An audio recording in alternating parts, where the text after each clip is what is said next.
Praise the Lord. आप सबको जय मसीह की। Here is a third part of message by pastor Manohar. दोगे और फांदोगे। According to the Bible, we believe a child of God need not be under sickness. Bible के वचन के अनुसार हम ये विश्वास कर सकते हैं कि एक परमेश्वर का बच्चा को बीमार हालत में नहीं पाया जाना चाहिए। Now we don't want to bend our doctrine. The doctrine is the same. हमारा उपदेश को हम मोड़ना नहीं चाहते, उपदेश तो वही है। Just because I become sick, I cannot say it is God's will for me to be sick. मैं बीमार हो गया, इस वजह से मैं ये नहीं बोलना चाहता हूँ कि खुदा की मर्जी से मैं बीमार हो गया। God's will for you and for me that you must be healthy. मेरे और आपके बारे में खुदावन का यही मर्जी है कि हम तंदुरुस्त रहें। The first reason is you are unable to be in the secret place. पहला कारण बीमारी का यह है कि परमेश्वर के उस गुप्त शरण स्थान में हम नहीं पाए जाते हैं। Most of the children of God बहुत सारे परमेश्वर के बच्चे and most of us who are serving the Lord, और जो प्रभु की सेवा कर रहे हैं, we are so much active, we miss that secret place. हम इतना व्यस्त रहते हैं कि परमेश्वर के उस गुप्त स्थानों को हम छोड़ देते हैं। We are not away from the Lord, हम प्रभु से तो दूर नहीं है, but we are not in the secret place. लेकिन उसके छाये में, उसके गुप्त स्थानों में नहीं पाए जाते। When you are under the wings of the Lord, जब हम प्रभु के पंखों के नीचे रहेंगे, the healing rays of the Lord will penetrate and you will become healed. उसकी चंगाई के किरणें हमारे ऊपर उतरेंगी और हमें चंगाई जरूर मिलेगा। So most of the sickness come when you go outside that a hiding place. इसलिए काफी बीमारियां हम उस पंखों के छाया के नीचे से हम बाहर जाने की वजह से आ जाती है। The second reason, दूसरा कारण, in Mark's Gospel 12th chapter, मरकुस 12 अध्याय में 30 and 31, उसका 30 और 31 में Jesus brought the commandments in a very beautiful way. यीशु मसीह ने व्यवस्था को कुछ अच्छे तरीके से दिखाया। Read it in one language, please. केवल एक ही भाषा में पढ़िए। And thou shalt love the Lord thy God with all thy heart, with all thy soul, with all thy mind, with all thy strength. This is the first commandment. And the second is like, namely this, thou shalt love thy neighbor as thyself.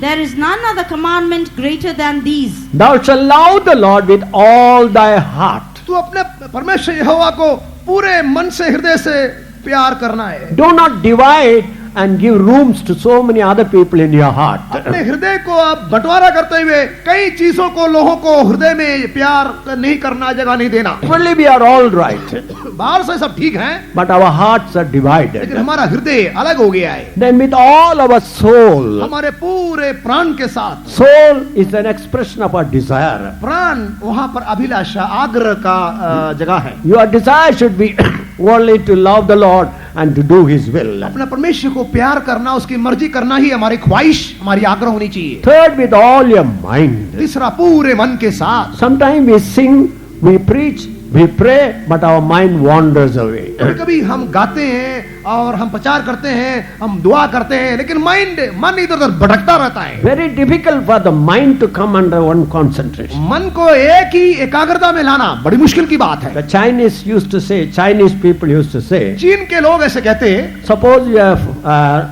a phone call comes. मान लीजिए कि phone call आ जाती है, You are taking the receiver and you are listening to the voice of your friend or someone else. आप receiver उठाते हैं, अपने दोस्त या दूसरे तरफ जो बोलते हैं उसकी आवाज सुनते हैं। When you are listening to the voice of that person, जब उस व्यक्ति की आवाज आप सुन रहे हो, if you are conscious, you are holding the receiver in your hand, that means you are not concentrating what he says. That is, you are holding the receiver. आप receiver को पकड़े हुए हैं, You are listening to the voice of your friend. अपने दोस्त की आवाज आप सुन रहे हैं। Both the time I am holding a receiver, I am listening to the voice. अब मैं रिसीवर को भी पकड़ा हूँ, अब आवाज भी सुन रहा हूँ। That is not concentration. ये एकाग्रता नहीं है। When you listen to the voice of your friend, जब आप दोस्त की आवाज सुन रहे हो, you forget that you are holding a receiver. आप रिसीवर पकड़ा ये भी भूल जाएंगे। That means that is the real concentration. इसी को एकाग्रता बोलते हैं। Many a time we don't have that concentration. कई बार हमारे जीवन में ये एकाग्रता नहीं है। Even now in the meeting, we may be thinking so many other things. अभी भी यहाँ मीटिंग में बैठे होंगे, कई और बातों के बारे में सोचते होंगे। And lastly, to love the Lord with all your strength. और अंत में पूरा मन, पूरा सामर्थ्य के साथ हमारे यहोवा को प्यार Whole करना है। life totally must be given to the Lord. हमारा पूरा जीवन सामर्थ्य यीशु को दिया जाए। Love your God with all your heart, अपने परमेश्वर को पूरे हृदय से प्यार करे, with all your soul, पूरे प्राण के साथ प्रेम करे, with all your mind, पूरे मन से प्यार करे, with all your strength. पूरे सामर्थ्य से प्यार करे। And next is the hardest thing. और सबसे उसके बाद अगला जो बड़ा मुश्किल की बात है।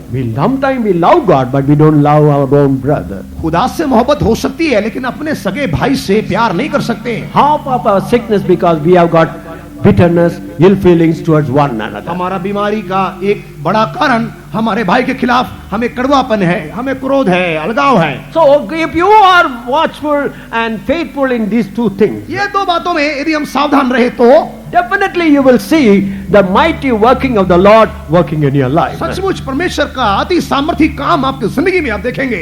Now read in Luke's Gospel 4th chapter 39th verse. लूका का चौथा अध्याय उसका 39वां वचन पढ़ें। And he stood over her and rebuked Now the- read 38 and 39. 48 39। And he rose out of the synagogue and entered into Simon's house. And Simon's wife's mother was taken with a great fever, and they sought him for her. And he stood over her and rebuked the fever, and it left her. And immediately she rose and ministered unto them. वह आराधनालय में से उठकर शमौन के घर में गया और शमौन की सास को ज्वर चढ़ा हुआ था और उन्होंने इसके लिए उससे विनती की। उसने उसके निकट खड़े होकर ज्वर को डांटा और वह उस पर से उतर गया और वह तुरंत उठकर उनकी सेवा टहल करने लगी। Peter's mother-in-law was laid with high fever, पतरस का सास वो बड़ी नाजुक तौर पर बीमार हो गई।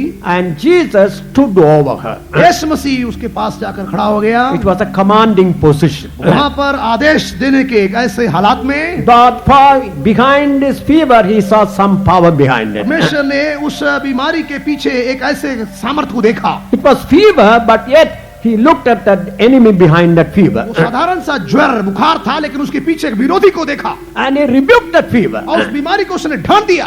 When he rebuked that और fever, जब बीमारी को उसने ढांटा it left. That not only the fever, but the power that behind also left. वो बुखार उतर गया। इतना केवल नहीं, वो बीमारी की जो शक्ति थी वहां से गायब हो गई। And she immediately got up and served the वो Lord. एकदम से खड़े होकर परमेश्वर का सेवा करने लगी। So tonight, इसलिए आज रात this mediator, यही बिछुआई we are going to meditate later. We find this mediator is the one who liveth forever and ever. बाद में हम ध्यान करेंगे कि यह बिछुआई करने वाला हमेशा हमेशा के लिए हमारे लिए जिंदा है। Even now he is in our midst as a वो living आज Christ. रात भी जिंदा मसीहा होकर हमारे बीच में आया है। Whoever you may have, whatever type of sickness that you have in your body, आप में से कोई भी क्यों ना हो, किसी भी प्रकार की बीमारी आपके जिंदगी में हो, close your eyes. आंखें बंद करें। If you want the touch of the Lord tonight, आज रात यीशु मसीह आपको यदि आपके बारे में आपको छूने के चाहता है, whatever type of problem that you may have in your life, आपकी जिंदगी में कोई भी समस्या क्यों ना हो, it may be financial वो problem, फाइनेंशियल हो सकता it है, may be family problem, वो पारिवारिक हो सकता it may है, be business problem, बिजनेस का हो सकता है, it may be any problem, कोई भी समस्या हो, but behind it there is a power. और इसके पीछे एक बहुत बड़ा सामर्थ है। As you are closing your eyes, जैसे आंखें बंद हो, those who want a deliverance, kindly put up your right hand. आप जो आजादी चाहते हैं, चंगाई चाहते हैं, छुटकारा चाहते हैं, हाथ उठाइए। I want a deliverance. मैं छुटकारा चाहता हूँ। I want to completely be delivered from this particular force that are controlling my life. मेरे जिंदगी को काबू में रखने वाले इस अजीब सामर्थ से मैं छुटकारा पाना चाहता हूँ। ऐसे लोग हाथ उठाइए, Open your heart दिल खोलिए, and open your mouth. अपना मुंह खोलिए। Lord, I want I deliverance. यीशु, मुझे छुटकारा चाहता हूँ। I have come to thy presence, O Lord. मैं तेरे सम्मुख में आया हूँ प्रभु। Thou art a living mediator. तू मेरा जिंदा बिछवाई है। Job was crying out whether there is a mediator between him and God. अय्यूब रो रहा था, हम दोनों के बीच में कोई बिछवाई है या नहीं। But we are thankful to you because thou art our mediator. खुदावन यीशु, हम तेरा धन्यवाद करते हैं क्योंकि तू हमारा बिछवाई है। Lord, touch me tonight. यीशु आज रात हमें छू ले, Open your heart. अपना दिल खोले, Open your mouth and say loudly. मुंह खोल के जोर से बोलिए। Now we are going to command. अभी हम आदेश देने जा रहे हैं। Behind that power, उस सामर्थ के पीछे there is a evil power. एक दुष्ट आत्मा है। That power we are going to rebuke it. उस ताकत को हम ढांटने जा रहे In the हैं। name of Jesus Christ of Nazareth. नासरी यीशु के नाम से Whatever power it may be, उस कोई भी सामर्थ क्यों ना हो, get out from this place. जगह से भाग जा, Get out from this place. दूर हो जा। Touch and deliver thy people, मेरे Lord. लोग को छू आसान Baba, Purana, Bara, Bakura, Bara, Bakura, Sola Maria Abdullah Bakara. ईश्वर के लिए कुछ कठिन नहीं